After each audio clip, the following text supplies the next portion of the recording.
You are inside the exclusive economic zone of the Republic of the Philippines. You do not interfere with our activities inside the Philippine waters. Lakas ng pressure na yun. Siyempre, hindi tayo papatinag.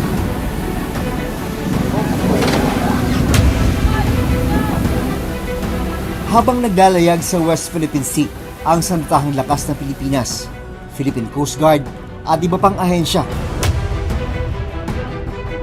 makailang ulit silang nakaranas ng panggigipit at pangharas mula sa China Coast Guard.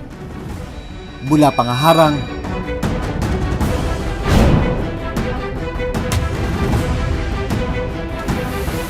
pagbuga ng malakas na water cannon, Ito na naman. Lakas ng pressure na yun. Leave the sea area of Hua Hin Island immediately. hanggang sa paninira ng ating sasakyang pandagat.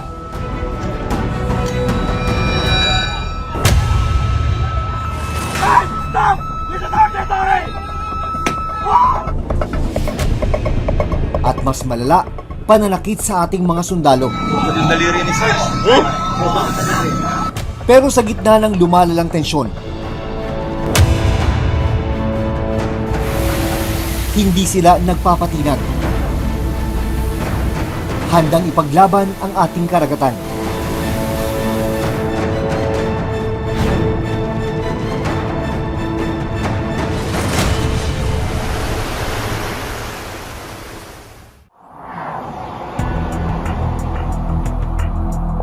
June 17, 2024. Isang resupply mission ang isinagawa ng Philippine Navy sa Ayungin Shoal kung saan nakasadsad ang BRP Sierra Madre. Ito ang lumang barkong nakasadsad sa Ayungin Shoal na nagsisilbing outpost ng Pilipinas. Nasa 105 nautical miles ang layo nito mula sa Palawan. Pasok sa 200 nautical miles na Exclusive Economic Zone o EEZ ng Pilipinas.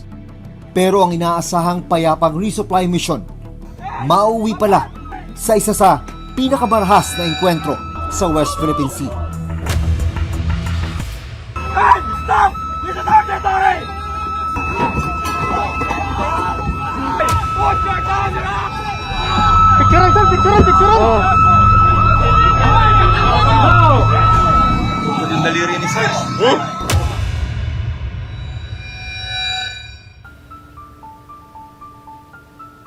Nandito kami ngayon sa Naval Special Operations Command dito sa Sangley Point, Cavite at makakausap natin ang dalawang Navy SEALs na naging bahagi ng misyon noong June 17. Ito yung unang pagkakataon na harap sila sa isang media interview para pag-usapan yung kanilang naging karanasan sa kamay ng China Coast Guard sa Ayungin Shoal. Sa aking eksklusibong panayam sa dalawang sundalong kasama sa resupply mission na humiling na itago ang kanilang pagkakakilanlan para sa kanilang seguridad, ikinwento nila ang kanilang karanasan. Nalaman ko na kailangan kami doon. May kaba pa rin, sir. Kasi sa mga balita, may kaba na excited. Pero bago pa man sila makarating sa Ayungin Shoal, hinarang na sila ng China Coast Guard. Masaya pa, sir, nung nagsisigawan pa yung mga tropa doon sa taas. Nung nakadikit na kami. Hanggang sa dumating na rin yung dalawang boat. Masaya pa rin kasi akala namin kakampi. Noong una sa akala mo kakampi, Sir. yung dalawang rib na kulay itim. Pero nung na-realize mo, mga Chinese ito. Nakaramdam ako ng kaba doon, sir. Pero noong time na yun, hindi ko alam na ganun sila ka-intense. Nang makalapit ang Chinese vessel sa inflatable boats ng mga sundalong Pilipino. Dito na raw nagsimula ang girian. Ilang sandali pa, biglang naglabas ng mga itak ang China Coast Guard. Pagtali namin ng rib, ilabas na nila yung mga itak para pamputol dun sa mga tali namin. Hey! Stop! This is our territory! At sinimulang talian at butasin ang mga inflatable boat ng Pilipinas. Kasi pagbangga nila, sir, mag-attempt din sila ng tali. So, ang purpose ng tali nila, hatakin kami palabas. Hindi kami makapagbaba ng provision. Maya-maya pa, sa gitna ng engkwentro, naipit ang kamay ng isa nilang kasamahan na si Seaman First Class Jeffrey Facundo. Naputol ang kanyang daliri nang tamaan ng matulis na bahagi ng bangka ng China Coast Guard. Patuloy sila sa pagbangga sa amin, kaliwa kanan. Out of balance si Facundo. Pag out of balance niya, kumapit siya sa railings para bumangon, sabay sampa ng kill ng rib ng Chinese Coast Guard. Yung pala yung na-find out namin, yung daliri niya ay putol. May konting dugo pa lang, buo pa yung kanyang daliri nung time na yon. Sa isang video, makikitang tinatalian ni Facundo ang naputol niyang daliri. Sa gitna ng enkwentro, makikita rin ang ilang miyembro ng China Coast Guard na may sinusungkit mula sa inflatable boat ng Pilipinas. Meron sa video na kinuhanan ng bag. Kaninong bag yun? Bag ko yun, sir, na may laman na mga damit at ibang supplies. Bandang alas 8 ng umaga, nanghingi na ng tulong ang Philippine Coast Guard sa Philippine Navy, pero maging ang medical evacuation para kay Facundo naging pahirapan pa dahil sa paghaharang ng China Coast Guard sa kanila. Matapos ang pakikipagnegosasyon ng mga Pilipinong sundalo, alas 11 ng gabi, nang lubayan sila ng mga barko ng China. Dito pa lang naisagawa ang medical evacuation para kay Facundo na dinala sa Puerto Princesa City, Palawan para gamutin. Ano ang kahihinatnan ng tinamong sugat ni Facundo? May mapanagot kaya sa ginawa sa kanya? Maging ang aming team mula sa Reporter's Notebook ay nakaranas din ng pangharas mula sa China Coast Guard nang sumama kami sa humanitarian mission ng Bureau of Fisheries and Aquatic Resources para maghatid ng tulong gaya ng libreng krudo sa mga mangisda sa Scarborough Shoal. 12 resupply mission ang karaniwang na isasagawa ng BFAR kada taon sa Scarborough Shoal. Pero wala talagang partikular na buwan dahil ang kanilang mga lakad nakadepende sa lagay ng panahon. Kasama namin sa aming paglalayag ang mission commander ng BFAR noon na si Michael Santos. Ito yung pinaka-challenging, nakita naman kung gaano katagal yung standoff natin. Ayun, mas aggressive sila, no? Hindi pa man kami nakakalapit sa bunganga ng Scarborough. Sinalubong na agad kami ng radio challenge mula sa malalaking barko ng Chinese Coast Guard. Leave the sea area of Hualien Island immediately. You do not interfere with our activities inside the Philippine waters. You are inside the exclusive economic zone of the Republic of the Philippines. Stop this aggressive move towards our vessels. Maya-maya pa, sinusundan na ng China Coast Guard ang direksyon ng sinasakyan naming barko. Nasa 14 nautical miles na lang ang aming layo mula sa Scarborough Shoal. Ito, meron na isang barko ng China Coast Guard sa aming harapan. Pero kanina, meron pang isa na tinangkang magpuntot sa aming likuran. Pero hindi pa pala rito matatapos ang pangharas ng China Coast Guard. Dahil inumpisahan na nilang bugahan ng water cannon ang dagat para itaboy ang barko ng BFAR. Malapit na kami sa bunganga ng Scarborough Shoal at ito ay bumubuga na ang water cannon ng China Coast Guard para harangin itong resupply mission ng Bureau of Fisheries and Aquatic Resources. Pero hindi pa nakontento ang China Coast Guard. Sumunod naman nilang direktang pinatamaan ng water cannon ang sinasakyan naming BRP Dato Bangkaw. Tumatama na yung water cannon sa mismong barko na ng BFAR. Lakas ng pressure na yun. Diretso mismo sa barko. Ang radar system ng BRP Dato Bangkaw nayupi at nasira dahil sa lakas ng tama ng tubig. Sa kabila ng panggigipit ng China Coast Guard, hindi nagpatinag ang BRP Dato Bangkaw. Siyempre hindi tayo papatinag, no? I-stansya lang natin yung barko natin sa kanila and nakita nyo naman na pinalusot na nila tayo. Hindi na nila kaya sundan yung barko natin. Nandito naman tayo para sa mga fishermen eh. This is the first time that they deployed water cannon towards our vessel. Sa gitna ng nangyaring tensyon, ipinagpatuloy pa rin ng BFAR ang pamamahagi ng libreng krudo sa mga Pilipinong mangingisda. Habang nasa gitna ng karagatan, ang ilang mangingisda hindi napigilang maglabas ng kanilang hinaing sa ginagawa ng China Coast Guard. Masakit po sa pakiramdam na palaging ginagato mga Pilipino dito, hindi naman nila teritoryo to. Perwisyo po mga perwisyo. Wala pa kayo dito. Yan, nagbubumba na yan sa amin. Takot na naman kami. Hindi naman lumapit sa Bahura pag nandito sila na pagbubumba ng tubig. Nakapanayam ng Reporter's Notebook si Professor J. Batungbakal ng Institute for Maritime Affairs and Law of the Sea ng University of the Philippines Law Center at si Retired Justice Antonio Carpio na kabilang sa mga nagsulong sa kasong inihain ng Pilipinas laban sa China sa Permanent Court of Arbitration noong 2016. Bakit siya lumalala yung ganitong aggressive action ng China sa mga civilian carriers ng Pilipinas?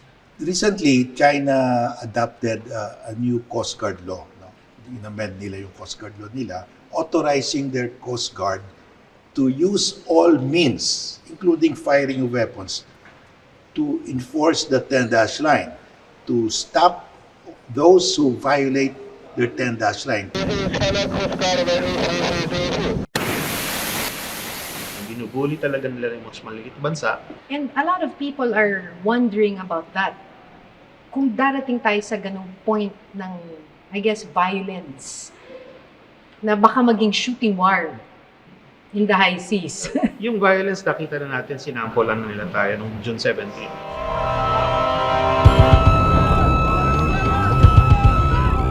Siyempre, we have to be prepared. Like I said, huwag tayong magugulat pag nangyari. And that means, ready tayo kung magiging response natin. Pangalawa, huwag tayong magpapatakot. Huwag tayong pasisiil, huwag tayong luluhod. Ang hirap din kasi, ang mga tao na ang dali-daling matakot na, baka magkaroon ng shooting war. Dahil pa doon, susurrender Atras na? Atras ka na. Anong klaseng bansa ka?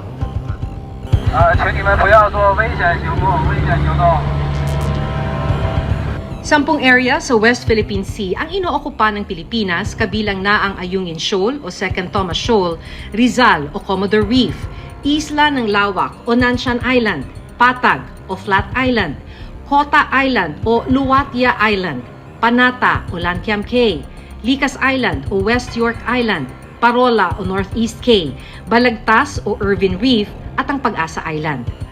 Ang tawag dito, Kalayaan Group of Islands o KGI na binuo noong taong 1978 sa pamamagitan ng Presidential Decree 1596 ni dating Pangulong Ferdinand Marcos. Pinakamalaki rito ang Pag-asa Island na nasa 300 nautical miles ang layo mula sa Palawan. Pero para sa China, lahat ng nasasakop sa tinatawag nilang 9-dash line ay sa kanila. Ngunit sa desisyon ng Permanent Court of Arbitration noong 2016, wala raw basihan ang 9-dash line ng China. Nilabag rin daw ng China ang sovereign rights ng Pilipinas dahil nasa loob ng exclusive economic zone ng Pilipinas ang mga inookupang teritoryo ng China. Sa kabila ng desisyon na ito, 7 contested area ang hawak ngayon ng China. At ang ilan sa mga lugar na ito, nagkaroon na ng militarisasyon. 1990 na magsimulang magtayo ang China ng mga pasilidad sa Mischief Reef. Nasa 130 nautical miles ang layo ng Mischief Reef mula sa Palawan, pasok sa 200 nautical miles na EEZ ng Pilipinas.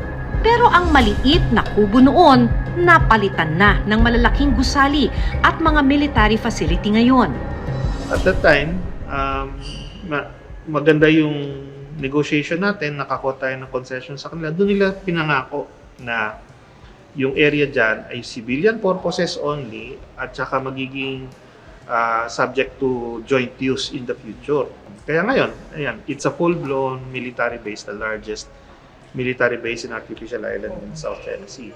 Lido ko yung buong mundo. Pero hindi lang Mischief Reef ang nagkaroon ng militarisasyon. Ang Subi o Zamora Reef na nasa 12 nautical miles lang ang layo mula sa Pag-asa Island, tinayuan na rin ng China ng airstrip at military base. At ang Fiery Cross o Kagitingan Reef naman, tinayuan nila ng weather station at mga gusali. Well, sa totoo lang talaga, no one expected na they would be so crass and so bold as to construct these artificial islands on coral reefs. Completely unheard of yun. Yeah. Ang isa pang problema, para mapatayo ng China ang artificial islands, ektaryang coral reefs o bakura ang nasira. To create those artificial islands, they had to get the corals along the side and then pulverize it to put it as filling materials doon sa area na nireclaim nila. Pero ito, Sinira nila at least 17. Grind nila, dinurog. And the coral reefs are where the fish spawn. from the coral reefs, Yeah. ito ang Yes, pinampalit and mo, that di is ba? as big as Mandaluyong City. Malawak ang yamang matatagpuan sa West Philippine Sea. Sa datos ng Department of Agriculture, umaabot sa 295,000 metric tons ang fish landings o yamang dagat na nakukuha sa West Philippine Sea. Bukod pa rito ang langis na makukuha mula rito.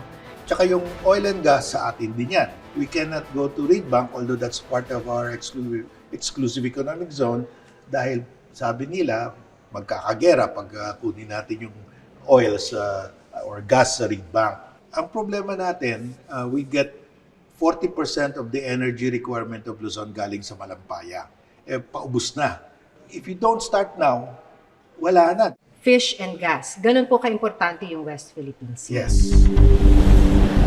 Despite all of these intimidations and harassment, dapat continued presence. We can create deterrence. So ang importante sa atin, we prioritize our funds to have minimum credible self-defense force. Because we are defending our sovereign rights and sovereignty. Paano natin i-defend pag kulang yung Coast Guard vessels natin? Hindi mo naman kailangang tapatan yung lakas hindi nila. naman. No, Kasi we cannot defeat China. We just want to tell them, you can do it. We did not prepare. Yun ang mali natin. We should have prepared. We should have Yeah. made our presence felt. Yeah, we should have in prepared. that In other area. words, dapat tinibayan natin ang Coast Guard, ang Navy, handa tayo. It's our sovereign duty to have a credible self-defense force. We did not attend to that duty. I have to be very honest, no? We have very limited number of Coast Guard vessels. And when we talk about West Philippine Sea, napakalawak nito. And for the Coast Guard, we have very few Coast Guard assets. This is actually the main reason, no, why we are knocking on the doors of our senators and congressmen para siguraduhin ang modernisasyon ng Philippine Coast Guard. Para sa taong 2025, naglaan ang pamahalaan ng 50 billion pesos para sa Armed Forces of the Philippines. Mas mataas ng 10 billion pesos kumpara ngayong taon. Pakay daw ng budget na ito na patibayin ang national defense ng Pilipinas sa West Philippine Sea. We should still deal with the Chinese Coast Guard professionally. Meaning, we should not be provoked despite of their bullying activities and aggressive action. Patuloy rin daw ang pagpapalakas sa ating sandatahang lakas. Yung ating modernization ng ating armed forces ay tuloy-tuloy. Unang-una, mas madalas na patrolya sa West Philippine Sea through our BFAR at yung ating Coast Guard at kasama na rin ang Philippine Navy. No? Pangalawa, mas madalas na joint patrol kasama yung mga bansa na sumusuporta sa atin. Pangatlo, mas paghahanda ng Pilipinas para sa anumang pangyayari. I reassure you that you have the entire nation behind you, praying for your safety, praying for your success. November 4, matagumpay na naoperahan si Facundo. Naibalik ang kanyang daliri at inaasahang makaka-recover siya sa loob ng 18 buwan.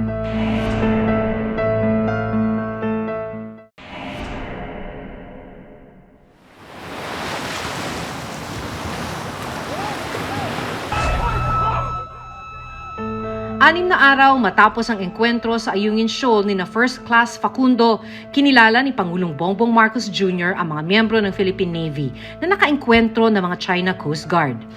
November 4, matagumpay na naoperahan si Facundo.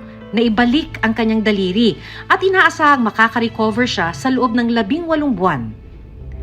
Nito lang November 8, pinirmahan ni Pangulong Bongbong Marcos ang Philippine Maritime Zones Act at Philippine Archipelagic Sea Lanes Act na siyang nagtatalaga ng malinaw na sinasakupang teritoryo ng Pilipinas base na rin sa arbitral ruling noong 2016. Pero agad itong inalmahan ng China.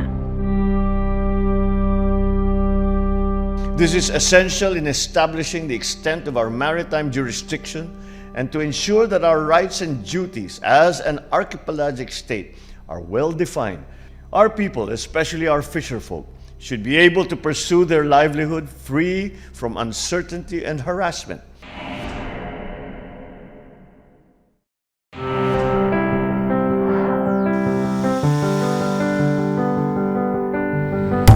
Malaki ang sakripisyo ng ating mga sundalo para mabantayan at may paglaban ang West Philippine Sea. Sa ilang pagkakataon, maging buhay nila nalalagay sa alanganin. Lakas ng pressure na yan. Kahanga-hanga ang kanilang dedikasyon at paninindigan. Kaya dapat lang masuklian ito ng sapat na suporta mula sa gobyerno dahil hindi man daw natin mapantayan ang lakas at kakayahan ng mga umaangkin sa ating teritoryo, sana'y madagdagan ang ating puwersa, lalo na't nasa ating panig ang batas ng karagatan. Ako si Maki Pulido. Ako si June Veneracion at ito ang Reporter's Notebook.